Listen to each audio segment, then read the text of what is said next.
We hear from the family 2 years after the slaying of Amber Spradlin, and a hearing is held over plans to close 99 Job Corps centers. I'm Robin Tillman, and this is the Mountaintop Daily.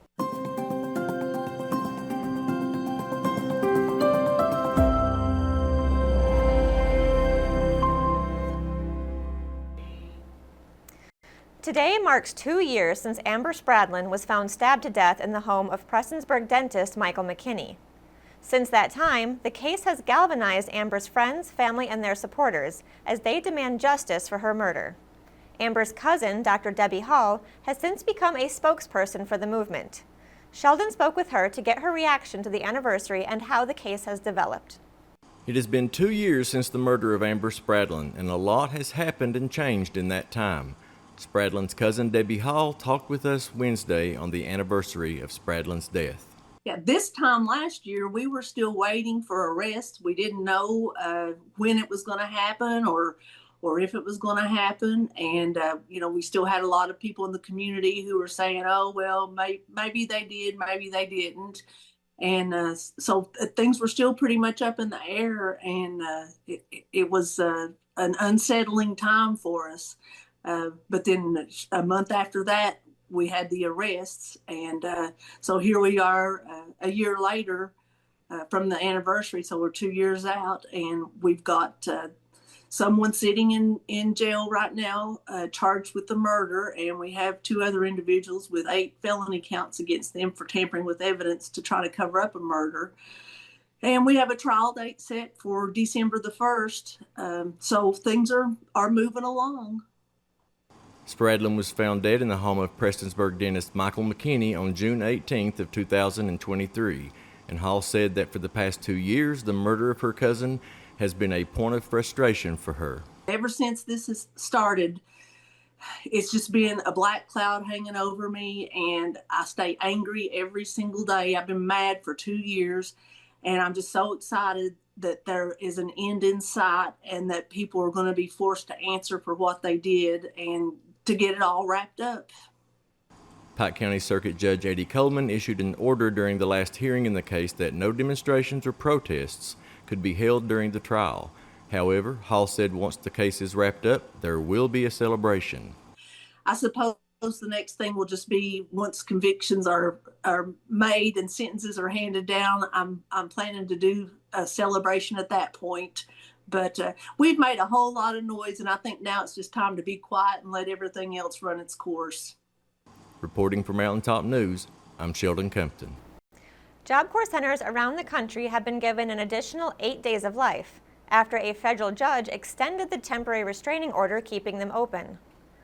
The move comes following a hearing in Manhattan Federal Court in a lawsuit filed by the National Job Corps Association against the U.S. Department of Labor.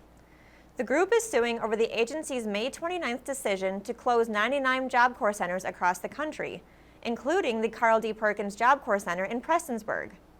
On June 4th, the judge issued a temporary restraining order blocking any actions related to the closures until a hearing could be held Wednesday. The subject of Wednesday's hearing was over whether or not the judge should issue a temporary injunction blocking the closures while the matter winds its way through court. No decision was reached on that issue, and the judge gave parties on both sides until Friday to file a status report. In the meantime, he extended the temporary restraining order until June 25th while he weighs a decision on the injunction. Coming up after the break, the Floyd County Health Department today celebrated a worker's retirement after 23 years. We'll take you to the party when the Mountaintop Daily continues. But first, sports and weather. Reporting Mountaintop Sports, I'm Paul Manuel. La Familia, the University of Kentucky alumni team, will host the Basketball Tournaments Regional at historic Memorial Coliseum from July 18th through July 23rd. They today announced the addition of 2025 graduate Ansley Almanor to their roster. Almanor will join Aaron Harrison, Andrew Harrison, Doran Lamb, DeAndre DeLiggins, and Willie Cauley-Stein as the first 6 commitments for La Familia's roster. Additional roster announcements will be made in the coming weeks. Almanor spent the first 3 years of his collegiate career at Fairleigh Dickinson University, where he scored over 1,000 points in 3 years, setting the program record for the most three-pointers in a single season. Remember to check us out at mountain-topsports.com, and you can like and follow us on Facebook, X, and TikTok. Reporting from Mountain Top Sports, I'm Paul Manuel. Have a great day.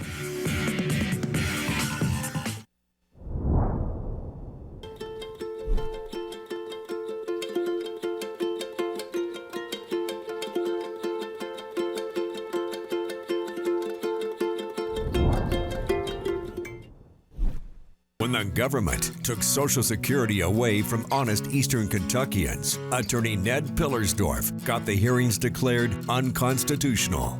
When the women guards were harassed at Little Sandy Jail, Ned fought back, securing a $1 million verdict at trial.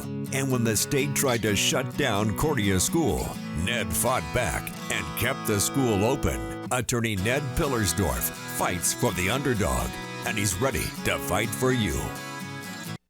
Hey, it's Kristen Mulcahy, Marketing Manager at Appalachian Wireless. As someone who has been born and raised right here in Eastern Kentucky, I know the importance of local. And Appalachian Wireless, we're all about local, proudly serving our friends, neighbors, and communities that we call home. We're constantly building and upgrading our networks to keep you connected, no matter where you go, because you deserve the best. Are you having issues?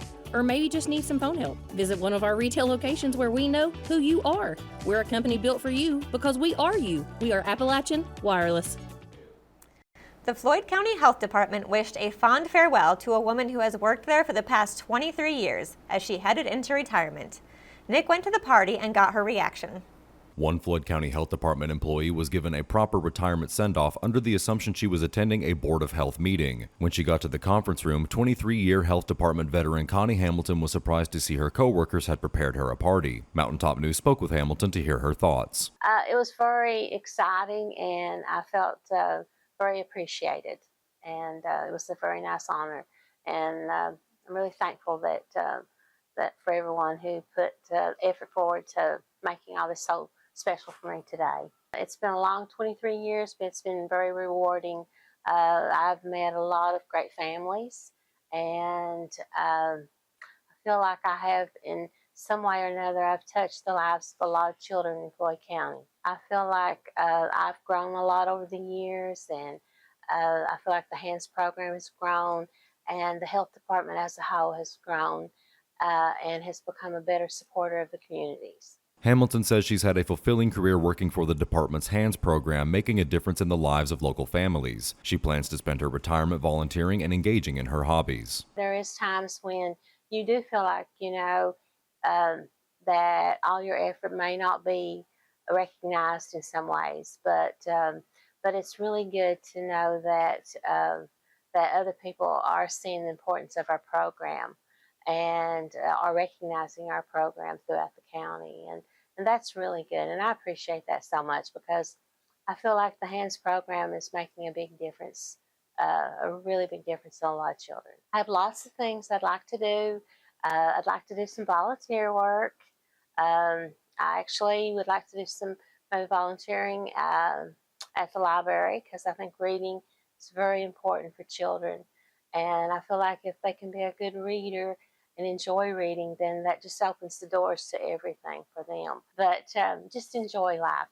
And I feel like that I was blessed to be able to work all these years and to be leaving in fairly good health, because a lot of people don't have that opportunity to retire and enjoy life after work. Reporting for Mountaintop News, I'm Nick Collum. That will do it for this edition of the Mountaintop Daily. Be sure to check us out at 6 p.m. every weekday on Mountaintop TV, the Mountaintop TV app, and the Mountaintop News Facebook page.